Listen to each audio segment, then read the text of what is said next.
Yes. लेकिन India में हर दिन कोई एक वीक नहीं बल्कि हर दिन हम यूथ डे सेलिब्रेट कर सकते हैं। इतनी पॉपुलेशन है यूथ की, यस और नो? यस। और यूथ कभी भी किसी नंबर का मोहताज नहीं होता। तो फ्रेंड्स, सबसे पहले अपना मैं इंट्रोडक्शन दूंगी आपको। मेरा नाम सुरभीर सिंह है, प्रयागराज यूपी से बिलोंग करती हूँ। और अभी सर भी कह रहे थे कि अगर आपको दुनिया में छाना है तो पहले यूपी को एम्पावर करना पड़ेगा, यस और नो?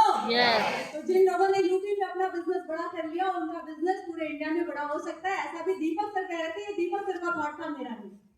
तो चलिए फ्रेंड्स, आपको ऐसा न लगे कि सुखबीर सिंह बहुत भाग्यशाली होंगे, इनके साथ कुछ ऐसी चीजें हुई होंगी जिन्होंने बहुत सपोर्ट किया होगा, गोद में लेके इन्हें आगे बढ़ाया होगा, मम्मी पापा ने बहुत सपोर्ट किया होगा।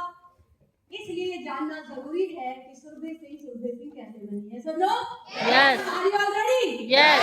सबसे पहले आपको बताना चाहूंगी मेरे फैमिली बैकग्राउंड के बारे में। फ्रेंड्स, मेरा जन्म प्रयागराज के गांव पीपल गांव में हुआ। मेरी मम्मी एक प्राइवेट स्कूल में टीचर थी। कोविड के पहले उन्होंने लेफ्ट कर दिया। मेरे पापा एक बिजनेसमैन रहे, कई सारे बिजनेस उन्होंने किए, लेकिन जितने बिजनेस उन्होंने किए वो हर एक बिजनेस के बाद फ्लॉप होते चले गए।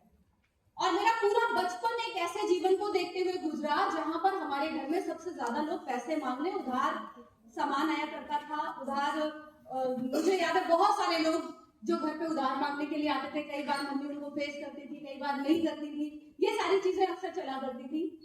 घर एक ऐसा घर, मैं आपको बताऊं, जो गांव में जैसे घर होते हैं, अगर बारिश हो जाए तो घर जलमग्न। मम्मी को रात भर देखती थी कि वो कई बार बाल्टियां उठा के बाहर पानी फेंकना। मेरी सिस्टर और मेरी मम्मी रात भर ऐसा किया करती थी, पानी उठाकर बाहर फेंकना। और कई बार जब घर में गेस्ट आते थे तो मेरी मम्मी ये चाहती थी कि घर में कोई रुके नहीं, क्योंकि घर में स्टे कराने की भी अच्छी व्यवस्थाएं घर में नहीं थी, अच्छी सुविधाएं घर में नहीं थी। इसलिए ऐसा भी सोचती थी कि कोई गेस्ट आ तो जाए। पहले तो वो चाहती थी कोई आएगा। कभी भी कोई बोलता था कि घर आना है तो मेरी मम्मी, क्योंकि उनका शेड्यूल इतना टाइट होता था, प्राइवेट स्कूल में टीचर थी,